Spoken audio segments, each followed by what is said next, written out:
नमस्कार दोस्तों, स्वागत है आप सभी का फिर से एक बार हमारे इस YouTube चैनल डिजिटल ज्ञान पर। दोस्तों, आज के इस वीडियो में आप बुढ़ापे की कड़वी सच्चाई जान करके खुद ही हैरान रह जाएंगे। दोस्तों, आपको बताना चाहेंगे, जिस समय भगवान ने सभी प्रकार के जीव जंतुओं की उत्पत्ति की, उस समय भगवान ने सभी जीव जंतुओं की उम्र भी निर्धारित कर दी थी।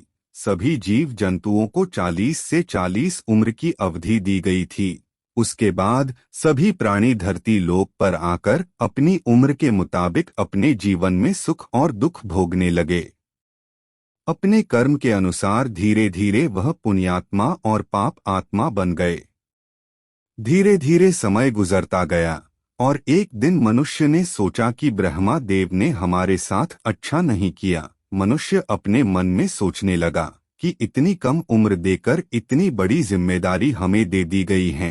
इतने कम समय में हम किस प्रकार से अपनी सभी प्रकार की जिम्मेदारियों को निभा पाएंगे, क्योंकि 15 वर्ष तो पढ़ाई लिखाई में चला जाता है, तो वहीं शुरुआत के 5 वर्ष बाल क्रीड़ा में चला जाता है।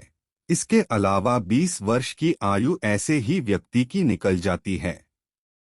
अब बचे 20 वर्ष की आयु में वह शादी करके संतान उत्पत्ति करता है और उसे शिक्षा दीक्षा प्रदान करता है। बाकी का समय संतान के लालन पालन में चला जाता है और उसकी मृत्यु हो जाती है। इस प्रकार मनुष्य के मन में यह सवाल उठता है कि इतना सीमित समय में वह अपने सभी प्रकार के कार्य को सुचारू रूप से किस प्रकार संपूर्ण कर पाएगा। जब मनुष्य का सुख भोगने का समय आता है, तब तक उसकी आयु समाप्त हो चुकी होती है। फिर वह न तो अपने जीवन में कोई सुख भोग पाता है और न ही अपने बच्चों के लिए किसी भी प्रकार का कोई इंतजाम कर पाता है।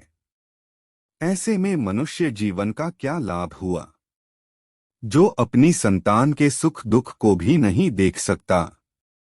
इस प्रकार सोचकर मनुष्य ने अपनी समस्या लेकर ब्रह्मा जी के पास गया और ब्रह्मा जी से कहने लगा कि हे भगवान, आपने हमारी आयु को बहुत ही सीमित कर दी है। उस मनुष्य ने ब्रह्मा जी से कहा कि 40 वर्ष की आयु में हम अपनी समस्त प्रकार की जिम्मेदारियों को निभा पाने में समर्थ नहीं हैं। कृपया करके हमारी आयु में वृद्धि करने का प्रयास कीजिए, क्योंकि जब मनुष्य जीवन का असली सुख भोगने का समय होता है, तब तक आयु समाप्त हो जाती है। न वह बेटी का विवाह अच्छे तरीके से कर पाता है और न ही बेटे का विवाह कर पाता है। यह ठीक उसी प्रकार होता है जिस प्रकार व्यक्ति को भोजन के लिए आमंत्रित किया जाता है और उससे पहले ही भोजन समाप्त हो जाता है। अब बताओ, वह व्यक्ति उस भोजन का सुख किस प्रकार प्राप्त करेगा। ठीक इसी प्रकार व्यक्ति की आयु निर्धारित कर दी गई है। मनुष्य की बात सुनकर के सृष्टि रचिता ब्रह्मा जी बोले, तुम्हारा कहना उचित है, लेकिन विधाता की लेख में आपकी आयु निश्चित कर दी गई है। अब मैं अपनी ओर से आपकी आयु में वृद्धि नहीं कर पाऊंगा।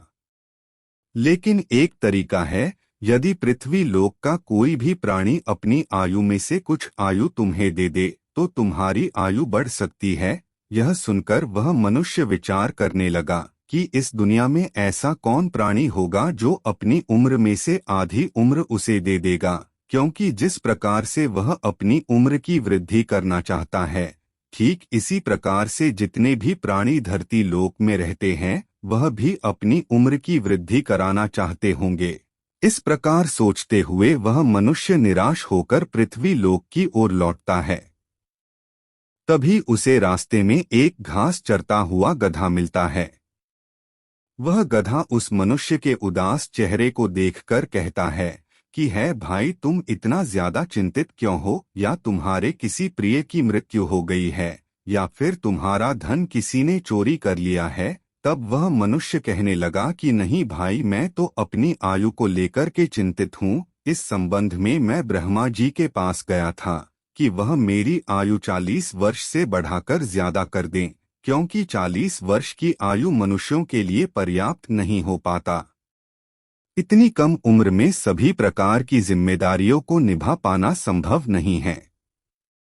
तब वह गधा कहने लगा कि क्या ब्रह्मा जी ने आपकी आयु में वृद्धि की? तब वह मनुष्य बोला कि भाई, उन्होंने हमारी आयु में कोई वृद्धि नहीं की, लेकिन उन्होंने कहा कि पृथ्वी लोक में कोई भी प्राणी यदि अपनी आयु का आधा हिस्सा तुम्हें दे देगा तो तुम्हारी आयु बढ़ाई जा सकती है। बस इसी चीज को सोच करके मैं दुखी हूँ, क्योंकि इस धरातल पर रहने वाला हर प्राणी अपनी आयु में वृद्धि कराना चाहता है। जिस प्रकार मुझे अपना जीवन प्रिय है, ठीक उसी प्रकार हर किसी को अपना जीवन प्रिय है। यह बात सुनकर वह गधा कहने लगा, वैसे तो दोस्त मुझे अपना जीवन बहुत प्रिय है, लेकिन हमारे जीवन में खाने के अतिरिक्त और किसी भी प्रकार का कोई सुख नहीं है। बाकी हमारा जीवन सिर्फ कष्टों से भरा है। एक काम करो, तुम मेरी आयु में से आधी उम्र ले लो, जिससे मेरा बोझ भी हल्का हो जाएगा। यह सुनकर उस मनुष्य के चेहरे पर कुछ प्रसन्नता आई, लेकिन वह फिर अगले ही पल दुखी हो गया। तब वह गधा कहने लगा कि अब किस बात का दुख है। वह मनुष्य बोला कि दोस्त, अगर आपकी आधी उम्र मैं ले लूं तो इससे मेरी उम्र 60 वर्ष होगी, लेकिन इतने वर्षों में भी मैं अपनी सभी प्रकार की जिम्मेदारियों को पूरा नहीं कर पाऊंगा। यह कहकर वह व्यक्ति आगे बढ़ गया। रास्ते में चलते चलते उसे एक कुत्ता दिखाई दिया। वह कुत्ता भी उस व्यक्ति से उसकी परेशानी का कारण पूछने लगा।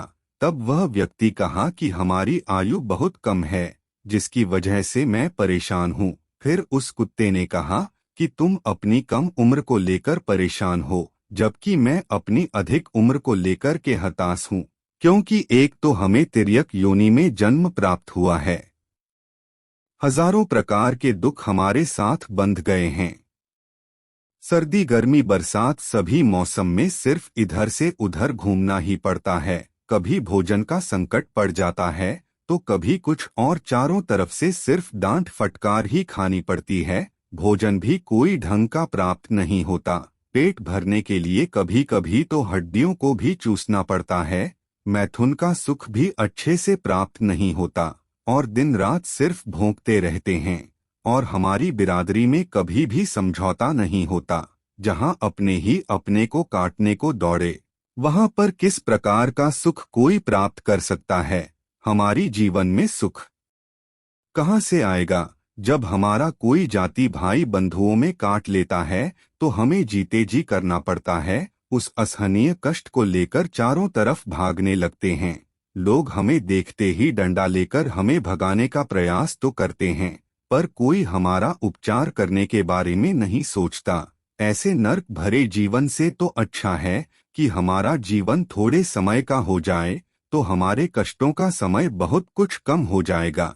इसीलिए एक काम करो, हमारी आधी उम्र आप ले लो। कुत्ते की बात सुनकर वह मनुष्य बहुत ही प्रभावित और प्रसन्न हुआ, लेकिन संतुष्ट नहीं हो पाया और आगे बढ़ गया। चलते चलते सूरज ढल गई। तब उसे रास्ते में उल्लू बैठा हुआ मिला। वह उल्लू भी उस मनुष्य से कहने लगा कि तुम इतना परेशान क्यों हो। मनुष्य ने उस उल्लू को भी अपने दुख का कारण बताया। तब वह उल्लू उस व्यक्ति से कहने लगा कि तुम मेरी आधी उम्र ले लो, क्योंकि मैं इतनी लंबी उम्र से बिल्कुल भी खुश नहीं हूँ। पहले तो विधाता ने मेरा नाम ठीक से नहीं रखा, क्योंकि जब भी कोई व्यक्ति किसी दूसरे को डांटता है या फिर समझाता है तो मेरा नाम लेकर ही उदाहरण दिया जाता है। कहीं पर अगर मूर्खता की बात की जाती है तो वहां पर भी मेरा ही नाम लेते हैं, जबकि वास्तव में मैं मूर्ख नहीं हूँ। और दूसरा यह है कि सूर्य के प्रकाश की वजह से दिन में हमारा आँख काम करना बंद कर देता है, जिसकी वजह से हमें कुछ दिखाई नहीं देता। और भोजन पानी का संकट तो है ही, ऊपर से हमारी आंखें बड़ी बड़ी है और चेहरा भी बदसूरत है, जिसकी वजह से कोई हमें सम्मान नहीं देता। इसलिए हमारी आधी उम्र को लेकर तुम अपने जीवन को बेहतर बना लो। उल्लू की बात सुनकर मनुष्य बहुत प्रसन्न हुआ। वह उन तीनों प्राणियों को साथ लेकर ब्रह्मा जी के पास गया और बोला, भगवान, कुत्ता, उल्लू और गधा की उम्र में से 20 वर्ष की आयु मेरे में जोड़ दो। तब ब्रह्मा जी ने कहा कि ठीक है, हम ऐसा ही करेंगे, लेकिन इसका ध्यान रखना, जब तक आप अपनी उम्र तक जीवन जिएंगे उस समय तो आप मनुष्य के लक्षणों से संपन्न रहेंगे, लेकिन जैसे जैसे आप इन 3 प्राणियों की आयु को भोगते जाएंगे तो आप में इन प्राणियों के लक्षण अपना प्रभाव दिखाना शुरू कर देंगे। तब मनुष्य ने कहा कि ठीक है, मुझे स्वीकार है। तो दोस्तों, कुछ इस प्रकार से मनुष्य की आयु 60 वर्ष से 100 वर्ष हो गई।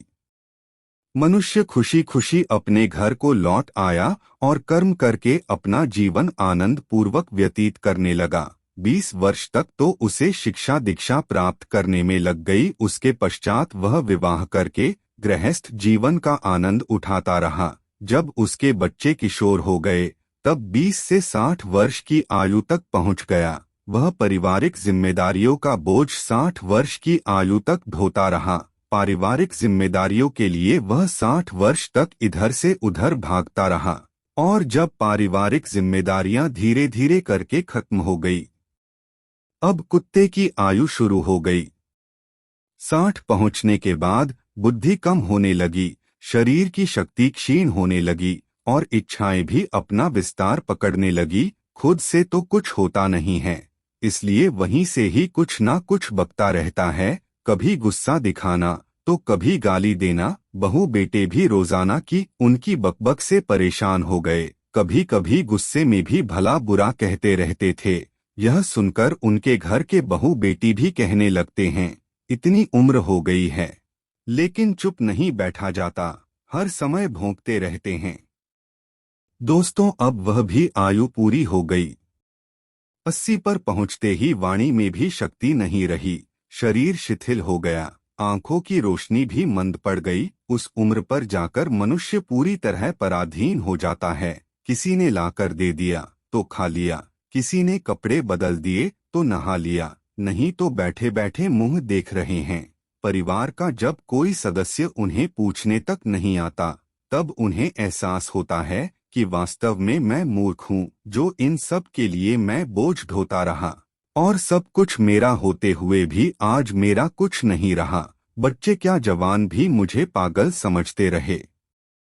सब मेरे इस वृद्ध शरीर से घृणा करते हैं। ऐसा जीवन किस काम का है? विधाता, अब मेरी आयु को खत्म करके अपने पास बुला लो, मुझे इन दुखों से मुक्ति दे दो। दोस्तों, यही है मनुष्य के पूरे जीवन की सच्चाई। तो दोस्तों, आज के लिए बस इतना ही। मिलते हैं एक और नए एपिसोड के साथ। तब तक के लिए नमस्कार। जय श्री कृष्णा। ओम नमः शिवाय। राधे राधे।